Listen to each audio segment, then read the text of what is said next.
The French Chef is made possible by a grant from Safeway stores. Here is our cold hors d'oeuvre, une petite quelque chose pour commencer.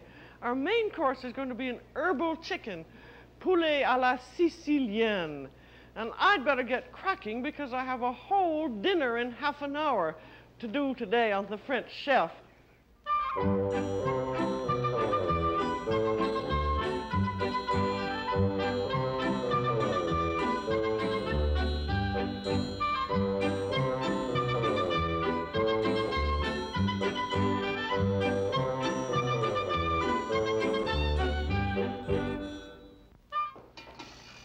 Welcome to the French Chef. I'm Julia Child. We're going to do dinner in half an hour today, and so I'm going to peel my potatoes while I'm talking to you about it. You know, so many people you hear say, oh, French cooking, it's so complicated, all those sauces and all that time. Maybe it's all right for company, but I certainly wouldn't do it for every day. Well, I'm just going to show you what a nice meal you can get ready in half an hour. And there's going to be no cheating. I'm doing everything right from scratch. We're going to start out with the cold hors d'oeuvre of hard-boiled eggs and mayonnaise, œuf mayonnaise, and a bit of salami and some sliced tomatoes. And then our main course, poulet à la Sicilienne, is a chicken cooked in butter and garnished with sautéed potatoes and zucchini. And then we're going to end up with fresh ripe pears and cheese. You have to have something that doesn't take too much work for one of the courses, and I think pears and cheese are a lovely ending. Now, when you're doing any kind of a meal, whether it's a fast one or a short one, it's a good idea to plan things out first, so that you have all your dishes out and all of your butter and your vegetables, and then you don't have to keep trotting around pulling everything out. If you have everything ready, then you can just go right ahead. Now, these potatoes are peeled and I'm putting in water, and be sure that you do that whenever you peel potatoes, and then they won't darken. And we're going to have sautéed potatoes, so I'm using boiling potatoes. I'm not using baking potatoes. And be sure that you notice what kind of potatoes you're getting, because boiling ones aren't as good for baking as baking ones are, and baking potatoes, if you want to saute them, can fall apart as you're cooking them. And now I'm going to get the chicken ready, and we're using a broiler fryer chicken, and it's going to cook in some butter in a very simple way. And if you don't want to use butter, you can use just white wine or water if you're using on a diet, because this is going to be a very simple chicken called an étuve, or sort of sweating or simmering all by itself. And this is cut up chicken, and we're going to serve 4 people in one cut up frying chicken. If it's cut up in the French way, ought to be enough. Or you could count on, say, 2.5 pounds of chicken. And I've put in about 2 tablespoons of butter. Now I'm just turning it around in the butter just so that it's covered on all sides. And be sure when you're turning chicken you don't use a fork, because you don't want to get the pierce the juices out. And then I'm going to put some herbs on. You can use tarragon. I'm using this mixture called Italian seasoning, and that's just going to be sprinkled all over it. And then we want a little bit of salt and pepper. And this is only going to take about 20 to 25 minutes to cook, because it's a small, young, tender chicken. And I'm putting on about half a tablespoon of butter and then some nice freshly ground pepper.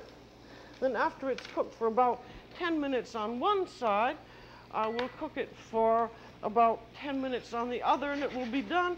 And what's nice about this very simple way of doing chicken is that it just cooks in its own juice. And now when you've gotten it all seasoned, you put your cover on and then let it cook over very low heat. I shall put it here so that it will cook on low heat, and it should just sort of barely simmer. And if you're using an electric frying pan, which is a very good, a very nice way to cook chicken, you would cook it at about 250, 260, and just let it just make little simple cooking noise is all by itself. And now we're going to do some zucchini. And that we're going to do in a quick and easy way also, and one of the very nicest ways I know of. The zucchini is a green squash like this, and they grow in the ground, and you have to, if you're going to cook them whole, you have to wash them off.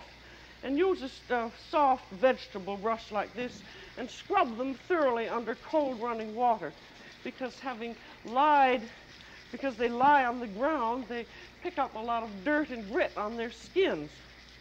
And the skins are edible. You never want to peel it off because the zucchini is such a nice, tender vegetable. And then when it's all nicely scrubbed off, we're going to cut off the two ends and then cook it in a large pot of boiling water. See, that's the way it looks. You have the end there that was attached onto this stem, and then there's another little end there, and you cut those two little ends off. I think the best way to cook zucchini is cooking them whole, and then they retain the most of their flavor. This is a good size of zucchini. They're about 7 inches long.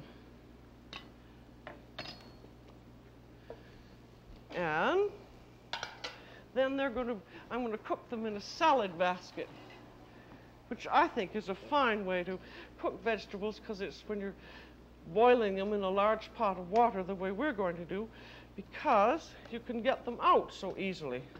You can get salad baskets most any place now, and this is a nice one because the handles lock. And then we have a very large pot of boiling water here, and I'm going to put some salt in it.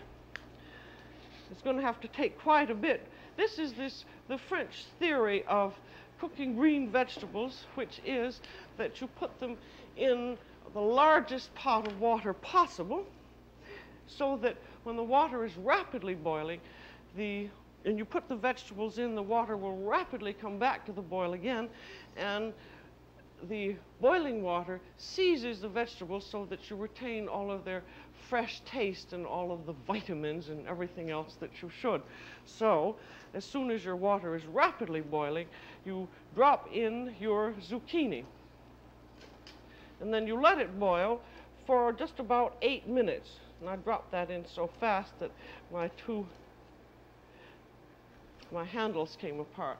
And then, when you have a large kettle of water like this, particularly if you're doing things in somewhat of a hurry the way I am, you might as well use it for something else. And we're going to have tomatoes for our first course, and so it's always nice to peel tomatoes. So you can peel the tomatoes in the boiling water. And to do that, you drop them in and count for 10 seconds, which would be 1,000, 2,000, 3,000, 4,000, 5,000, 6,000, 7,000, 8,000, 9,000, 10,000. So those skins should now be nicely loosened so that I can peel them. And then also we're having hard-boiled eggs, and you could also do your hard-boiled eggs in the kettle at the same time. And hard-boiled eggs would take 10 to 12 minutes to do, or you could do them in the morning when you're having your breakfast eggs. And now we're going to also start our potatoes. And these are going to be diced potatoes, which are sautéed. And I want them to cook quickly so that cutting them up into small dice is the quickest way of doing them. And with this, take your whole potato and cut it in half, and then put the half on flat on your cutting board, and then just cut slices. I want these to be about 1/4 of an inch thick. Then cut the slices across like that. And be sure that you get yourself some good sharp knives, because it makes all of this kind of work so much more easy to do. I don't want a great many potatoes. We're serving 4, and this is just for a vegetable, really for a little vegetable garnish.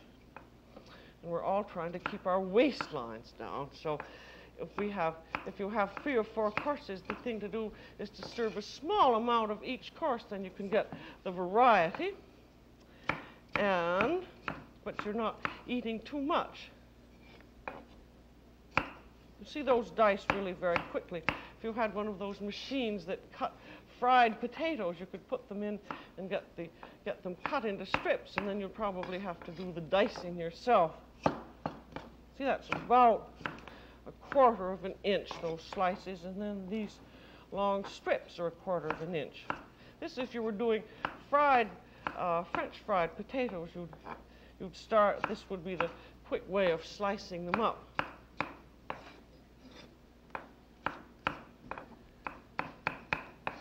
Now, those are all done, and we're going to saute them.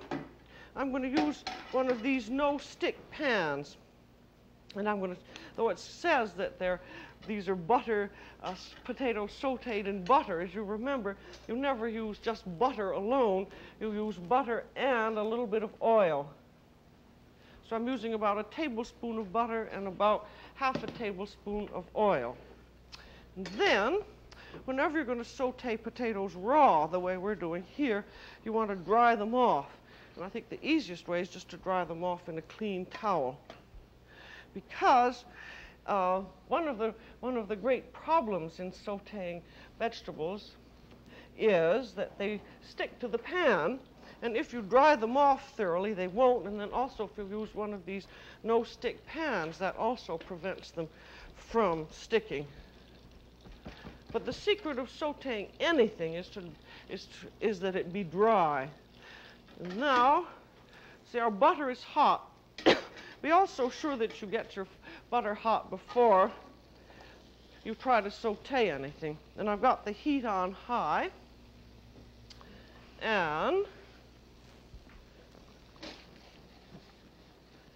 now we're going to have some scallions or green onions, or you could use a little bit of shallot if you'd like, which would go in with the chicken to give it a little more flavor. I think these scallions are a perfectly good substitute for the shallot.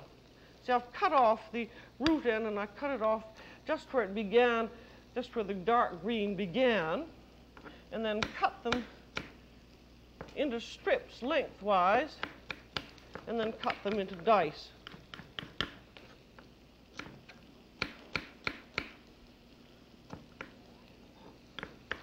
These don't have to be very finely chopped. In fact, I don't think I need all of them. Just chopped up, and then these will go into the pan with the chicken, and the chicken also, when this goes in, I will also turn the chicken and season the other side.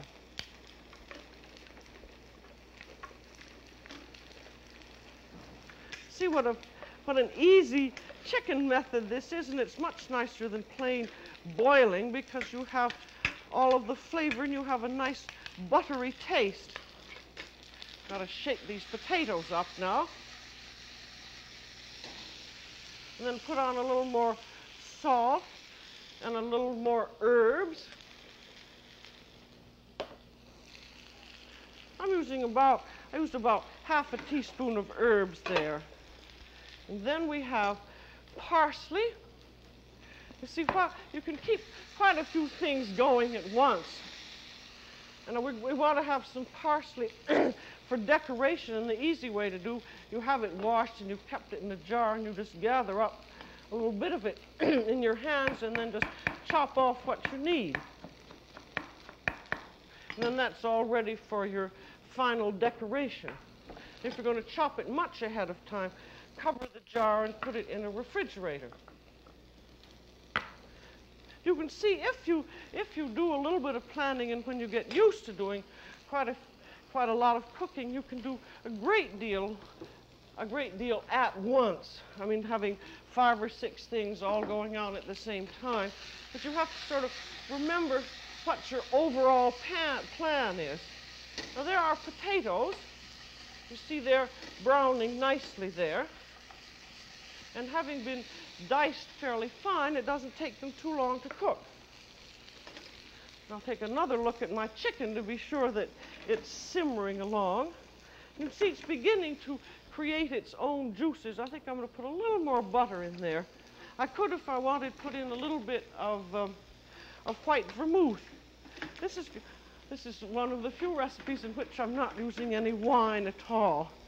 It shows that you can do French cooking without wine. Now I'll put the cover on again. You'll notice that our zucchini are boiling nice and hard, and you want to cook them until they're just barely tender. So you want to poke them with your fork, and they're not really quite tender yet, so that they need about another minute or two. But the object of that cooking is that you want them to just be barely tender and almost cooked. And now the potatoes have cooked long enough and have a little brown skin on them, and they can now be salted lightly. And I'm also going to cover them. If you're ever in Europe, you can find some of these covers with the handles on them, and they're very nice. And here's our zucchini. I'm going to think that that is done enough, so I'm going to drain that.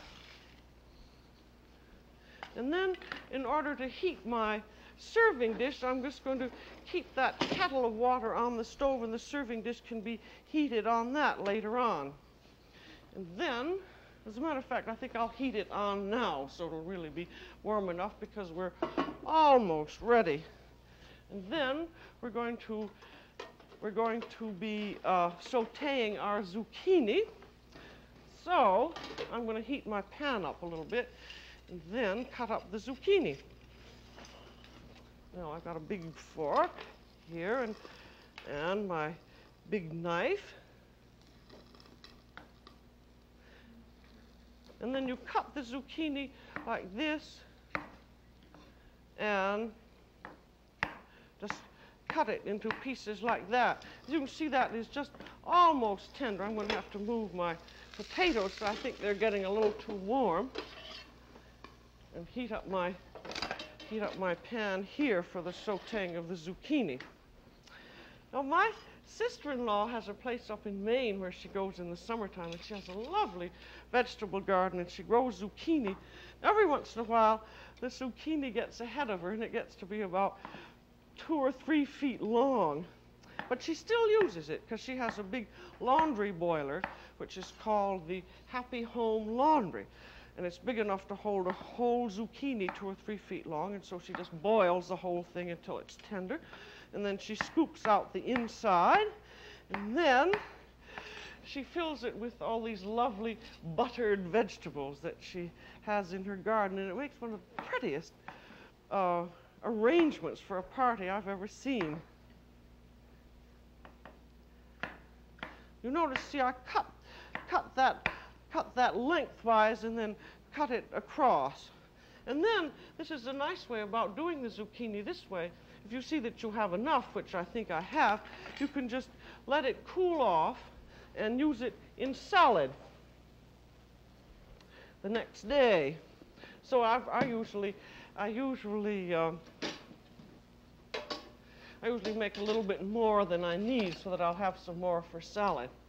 But when my sister-in-law fills these zucchinis, I was cutting so I couldn't tell you, she cuts this enormous thing, it's about that long. She cuts it in half like that, and then she scoops out the inside, and the inside she dices and sautés, and then she has peas and tomatoes and all kinds of things in it, and it's just delicious. And now our zucchini is ready to be sautéed. I'm going to sauté it in olive oil. And this really doesn't need, it's really not much more than just sort of a warming up that it's going to have. You see, if you've got enough tools and knives and forks, you can cut hot vegetables perfectly easily. But this zucchini, you can eat really practically just the way it is. But I'm going to put it in the olive oil. And then you could put a little bit of garlic in this if you wanted to. and then just shake it up. This kind of a pan is awfully useful to have with its long handle. This one is a heavy-duty restaurant frying pan that I got in one of those restaurant supply stores. And now, all of this can cook quietly by itself. And I will now have time to get ready for my first course. So I'm going to clear the decks.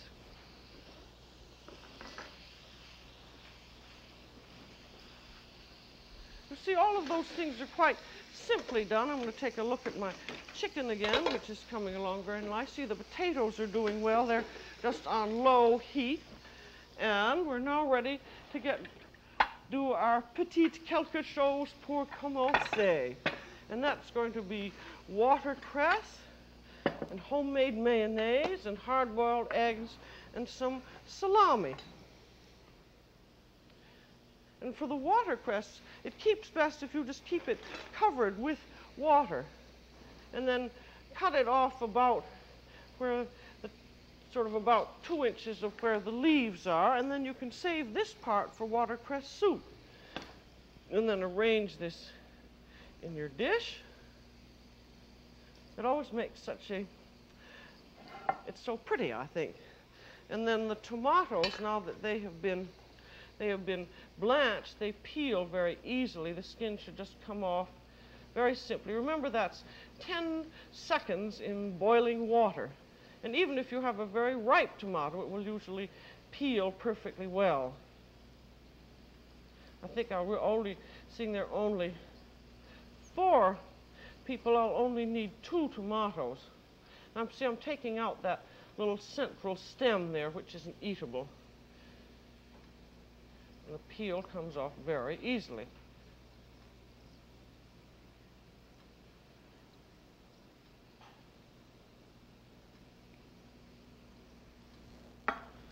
Then they're ready to be sliced up. I'm going to shake my zucchini a little bit now. Then, now let's see, you always have to plan out where you want things to go. I think I'll put the tomatoes along the side and then the eggs on the other side. Of course, you don't have to peel tomatoes, but I always think it's slightly more elegant, and when it's so quickly done, they make much nicer eating. I like to cut them from the stem side down. I think that the slices stay together a little more easily.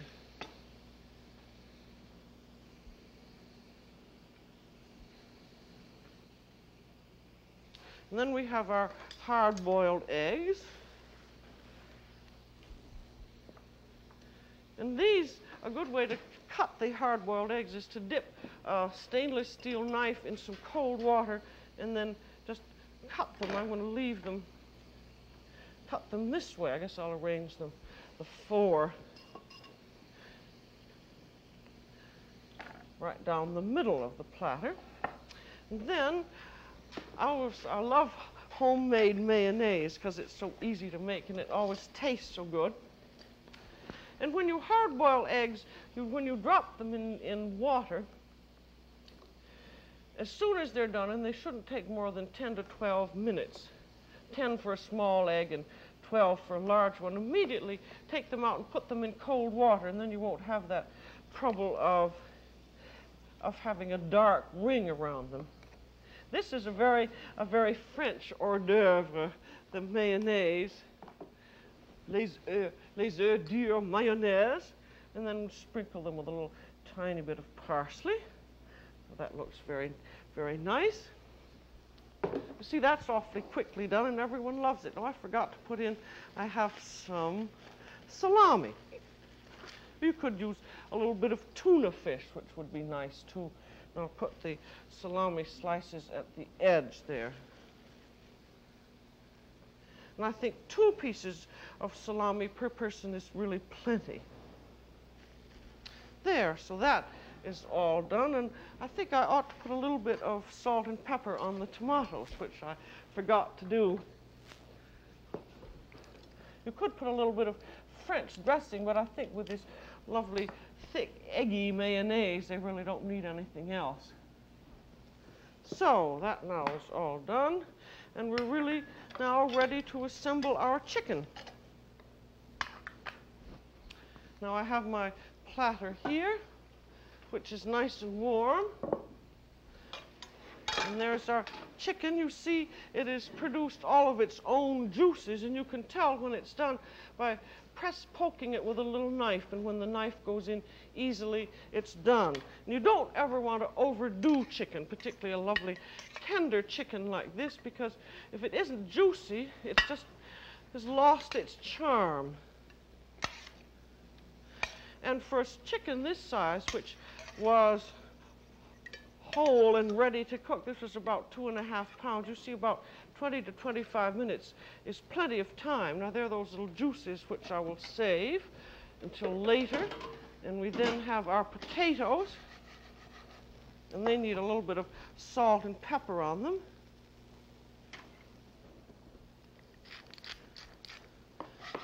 And then these just get poured over the chicken like that.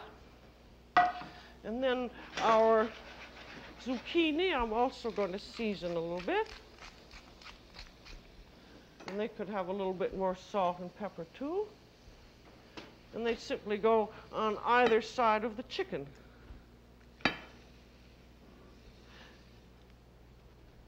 And then we still have our parsley, which is somewhere.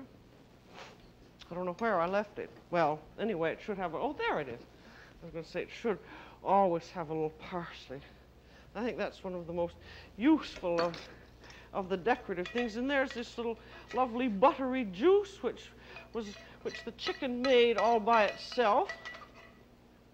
You can, with this kind of a chicken, you can finish it off with any kind of sauce that you like, such as you might want to put cream in it. When the chicken was done, you would put heavy cream into the pan and boil it down hard until the sauces had somewhat reduced and thickened up, and then pour that over. Or you could put raw mushrooms along in with the chicken as it was cooked, and you couldn't really have a more simple way of doing it, and it really turns out to be perfectly delicious. And so we have our hors d'oeuvre, our cold hors d'oeuvre pour commencer, and we have our lovely chicken dinner. And with this, you would serve a red Bordeaux wine. You wouldn't want too heavy and young a wine. I think a Bordeaux would be just about right.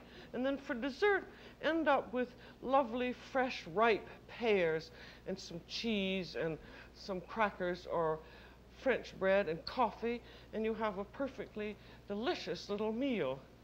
So, in spite of all those remarks that people seem to make about French cooking being so difficult and so long and so rich, I don't see that anyone can say that French cooking is long and complicated when you can make a perfectly lovely dinner like this in half an hour.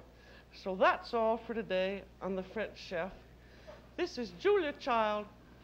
Bon appétit!